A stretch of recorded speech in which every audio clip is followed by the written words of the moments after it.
Welcome back to my faithful 5 or 6 of you who actually watch these videos each week and are taking advantage of the information and resources given here. If you talk to any of your classmates who are struggling, you may want to encourage them to watch the videos because I can tell by the views that most of you are not, which would explain why your quiz scores are lower than you want them to be and why you have questions that I've already answered here. 6 weeks of me telling you, please watch the videos. And here we are on At Home Learning Week 7.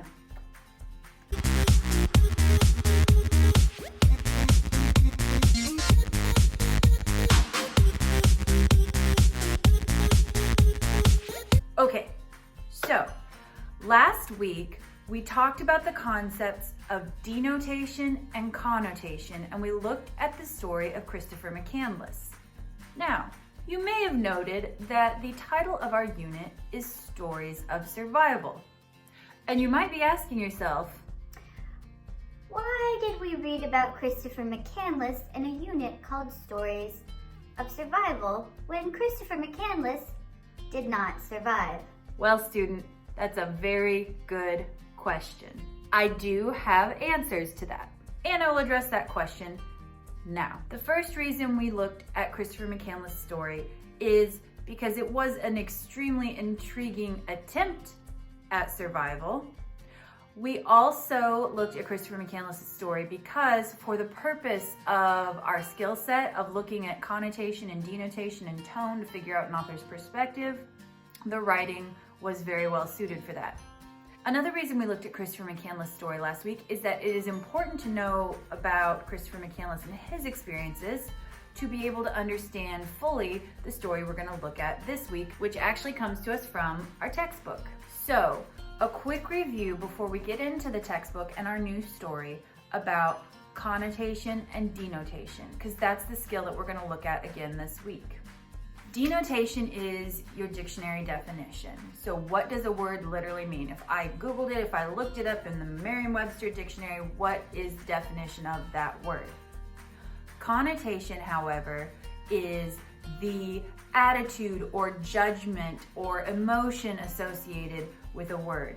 A meaning that we as a society have kind of created with the way we use words. Another good example is some words we use to describe a body type.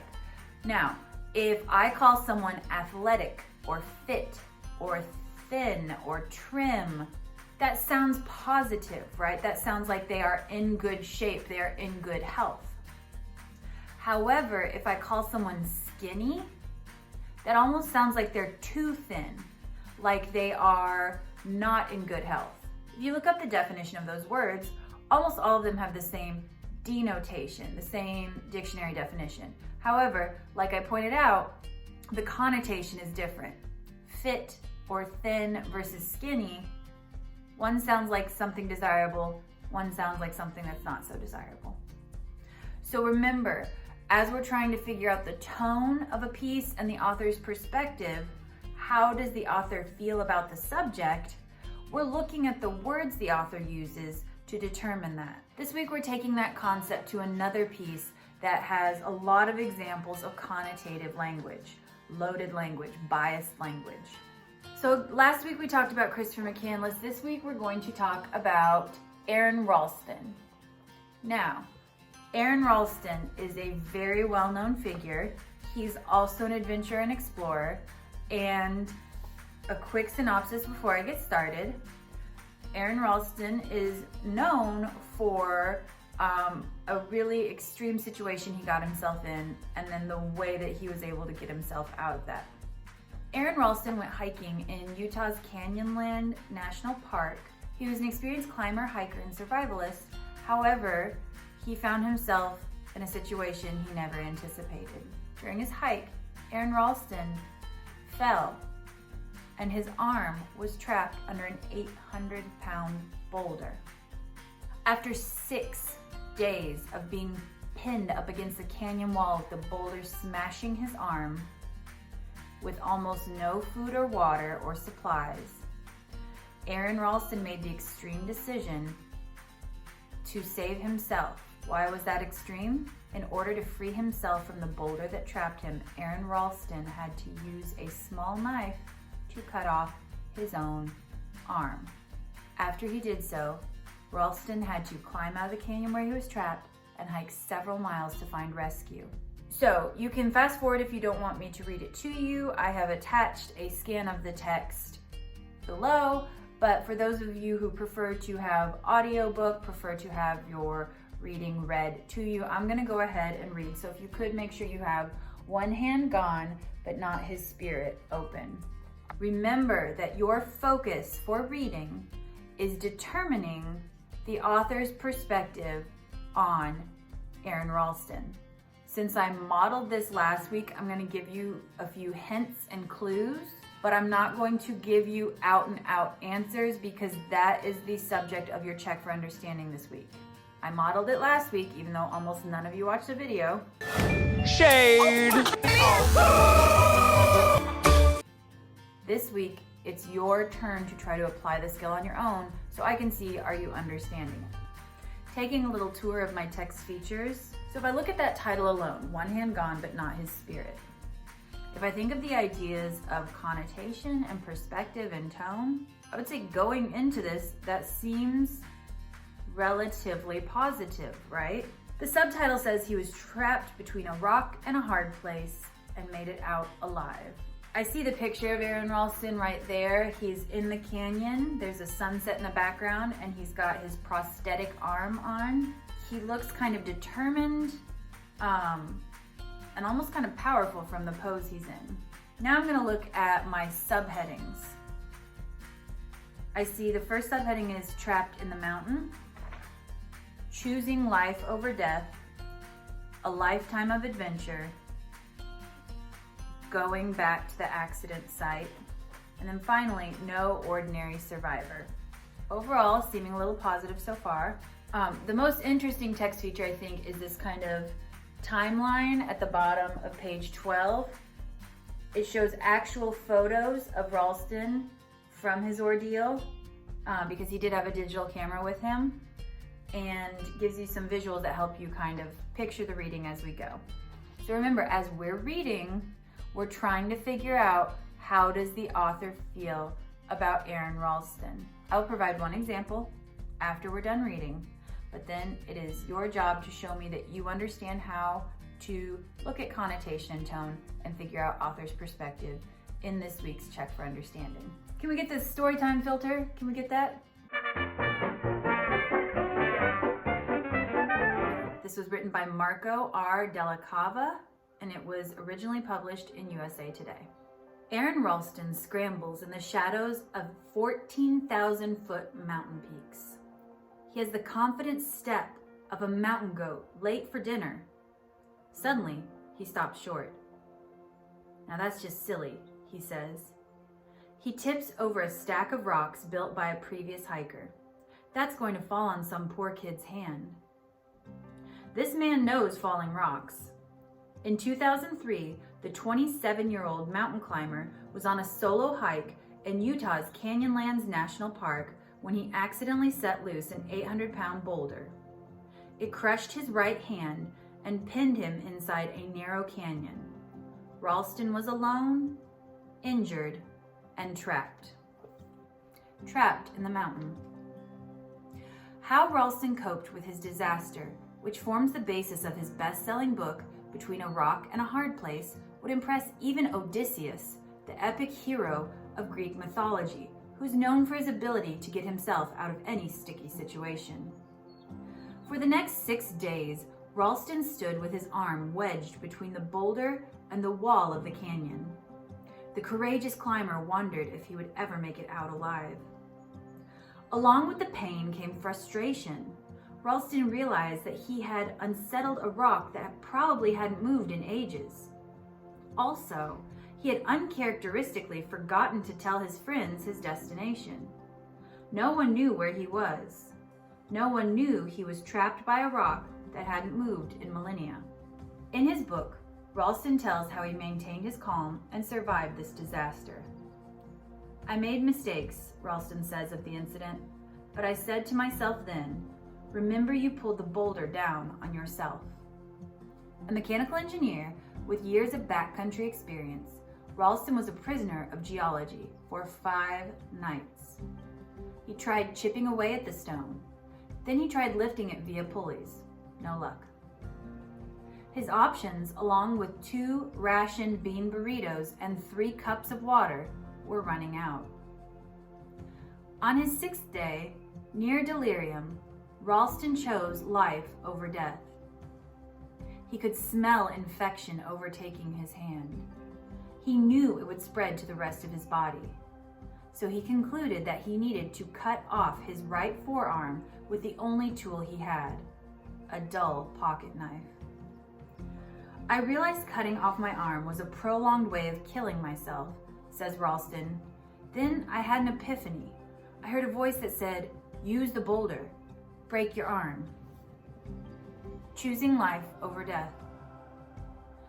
First, Ralston had to break both his forearm bones.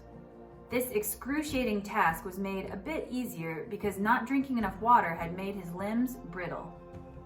Next, he sliced away large areas of dead, soft tissue. He was careful to avoid major arteries.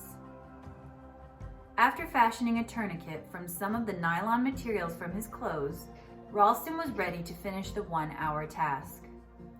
A twine-line tendon proved to be the biggest hurdle for his dull blade. Severing a nerve strand was like thrusting his arm into a cauldron of magma, he recalls. Finally, freedom of a sort. Ralston still had to climb down a 65-foot cliff and hike 7 miles before being rescued by a search helicopter.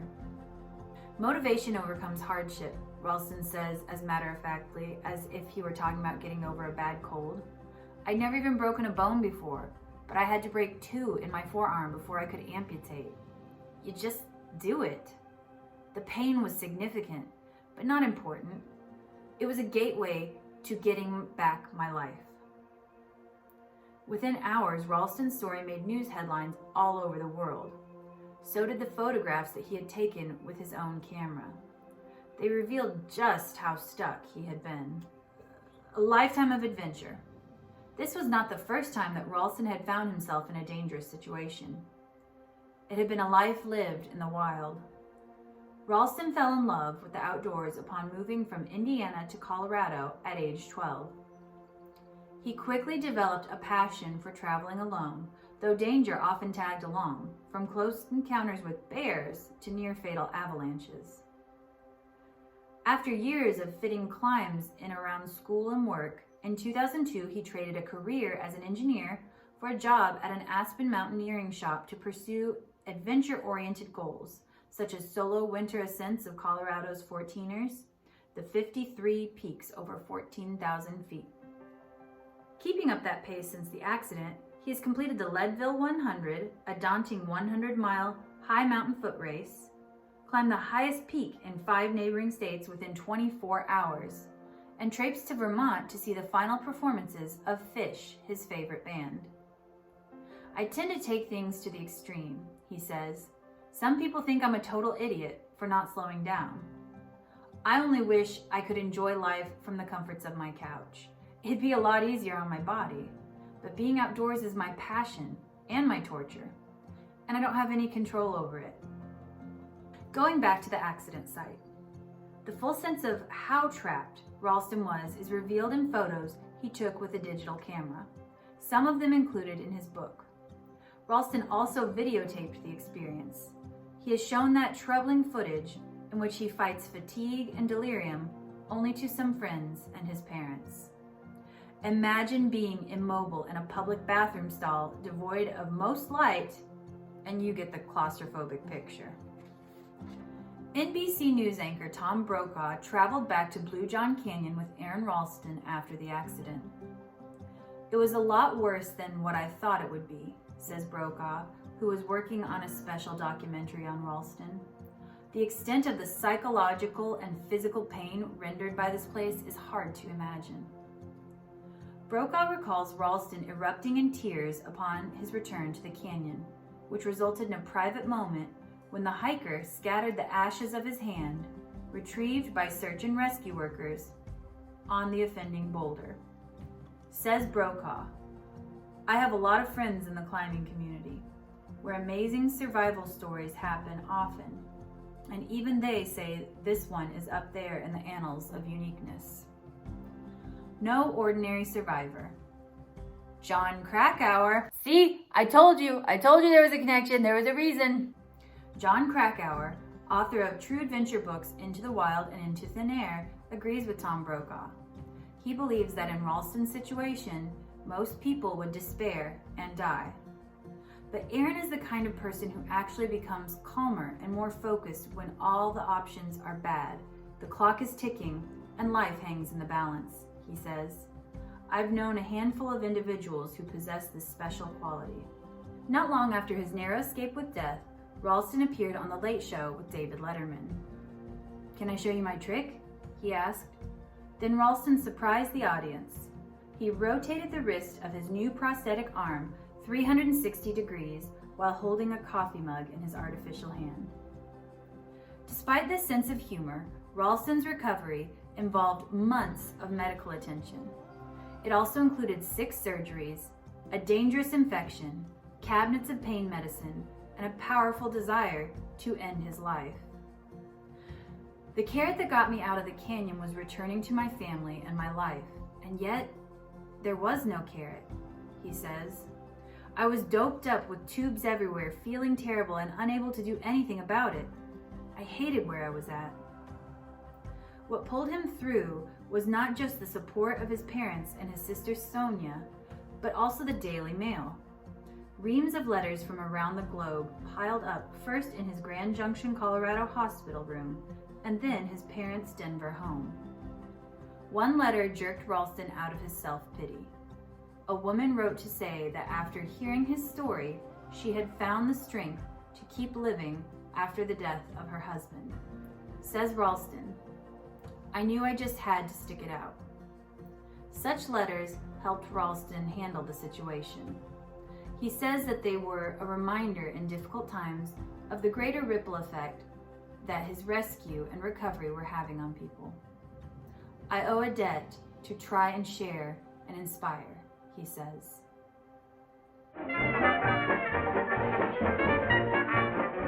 Okay. So for most of you, what you know about Aaron Ralston is probably limited to what I just read. Again, like we saw with Christopher McCandless, there's more to the story. First of all, on that note, I have included a link to the NBC News special that was referenced in the text, where Aaron Ralston goes back to Blue John Canyon with Tom Brokaw. It is not required that you do, but if you do watch it, if the story interests you, you're gonna learn so much, and it's gonna help you better understand how our author was a little bit biased in the representation of the story here. One thing I learned from the NBC News special is that Aaron Ralston was heavily influenced and inspired by Chris McCandless.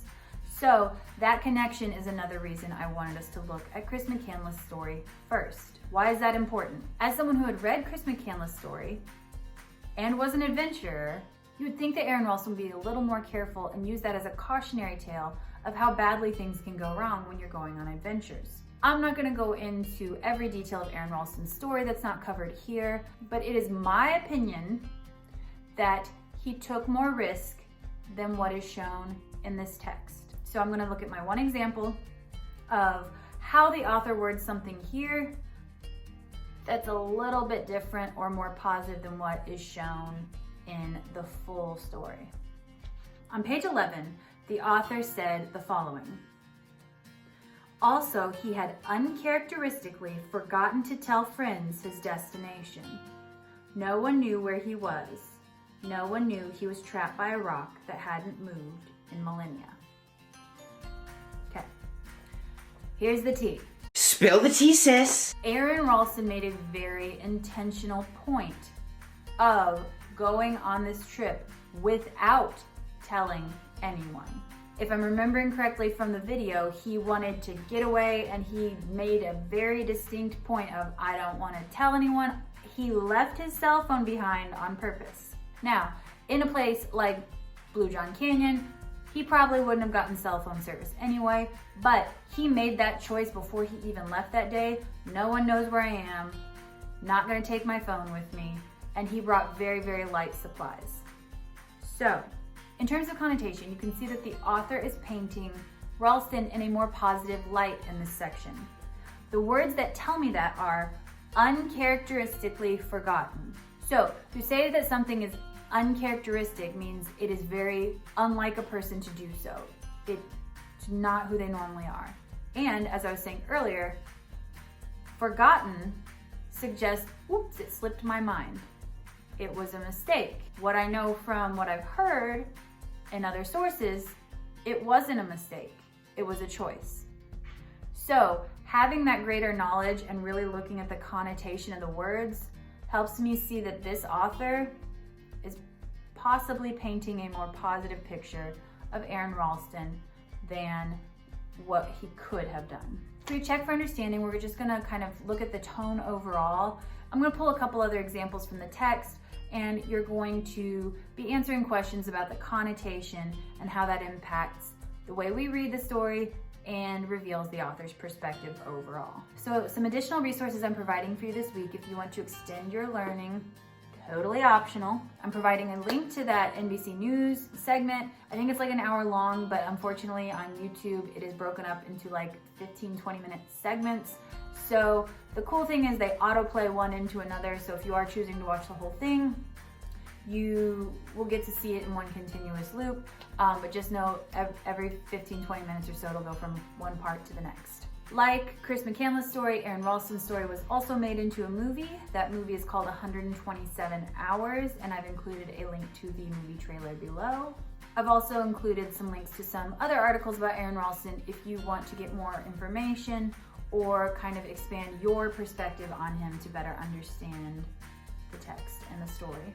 So guys, we are actually kind of wrapping things up now with our at-home learning. Next week is the last week we're gonna have anything at all new, and I'm starting to wrap up our assignments now. As we've done the last couple weeks, there's a check for understanding about what we talked about here today. It is all related to the story we just read and focuses again on tone, connotation, and author's perspective. Your final IXL assignment of the year from me is gonna be Q2. I'm asking that everyone complete it at the 6th grade level because there is not a similar skill in 7th or 8th grade. I checked, and the way that it changes when it shifts up to levels I and J, that skill isn't presented in the same way, which is what I want you to do. So everybody, level H, Q2 for this week's IXL, and your optional extra credit will be Q4. The IXL skill that will be closing on Friday is C2 for level H. It's C3 for I and J. So if you haven't done any work with that, make sure you do that by Friday. Your blue reading log, which is also your final reading log, is due this Friday. And just know that next week we're going to read one more story and continue practicing with these same skills. There'll be a quiz, and that'll be pretty much it for the rest of the semester. I am going to probably offer one optional project for the end of the semester. It's going to be one of those things that if you need a little boost for your grade, it can help you. If you don't want to do it, I can excuse you from it. But I know some of you haven't been watching the videos and have been struggling with the quizzes because you're not using the resources I've provided for you. But anyway, so next week I will roll out info on that. It is going to be purely optional if you don't want to do it, if you're okay with your grade. If you do need that boost, it'll be there for you. Guys, please reach out if you need help. Come to office hours. I promise I'm not scary, and I promise I'm also looking quarantine shabby most of the time. So don't be weird about it. You don't even have to have your video on. Use your resources and ask if you need help, okay? All right, I hope you guys have a fantastic week. Enjoy the weather, but also keep your big brain getting bigger. Read, do work, be smart. Love you.